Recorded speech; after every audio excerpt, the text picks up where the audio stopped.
ସମୁଦ୍ରର ଗଭୀର ଅନ୍ଧକାର ମଧ୍ୟରେ ଏକ ବିଶାଳ ଛାୟା ଧୀରେ ଧୀରେ ଚାଲି ଆସୁଛି। ଏହା କୌଣସି ଦାନବ ନୁହେଁ, ଏହା ପୃଥିବୀର ସବୁଠୁ ବଡ଼ ପ୍ରାଣୀ, ଯାହା ବ୍ଲୁ ହ୍ୱେଲ୍ ବୋଲି କୁହାଯାଏ। ତା'ର ଓଜନ 220 ଟନ୍। ଏହା 3ଟି ଡାଇନୋସରର ଓଜନ ସହିତ ସମାନ।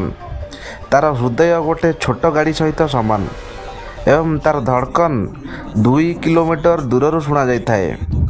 ତା'ର ଜିଭ ଗୋଟିଏ ହାତୀର ଓଜନ ସହିତ ସମାନ ଏବଂ ଦିନକୁ ଲକ୍ଷାଧିକ ଛୋଟ କ୍ରିଲ୍ ମାଛ ଖାଇଥାଏ। କିନ୍ତୁ ଆଶ୍ଚର୍ଯ୍ୟ ଯେ ସେମାନେ ଦାନ୍ତ ନୁହେଁ, ସମୁଦ୍ରର ପାଣିକୁ ଛାଣି ତା'ର ଖାଦ୍ୟ ନେଇଥାନ୍ତି ଏବଂ ସେମାନଙ୍କର ଶବ୍ଦ ଏତେ ଶକ୍ତିଶାଳୀ ଯେ 800 କିଲୋମିଟର ଦୂର ପର୍ଯ୍ୟନ୍ତ ଶୁଣାଯାଏ। ଏହି ଅସୀମ ଗଭୀର ଜଳରେ ସେ ନିଜ ରାଜ୍ୟର ଏକାକୀ ରାଜା।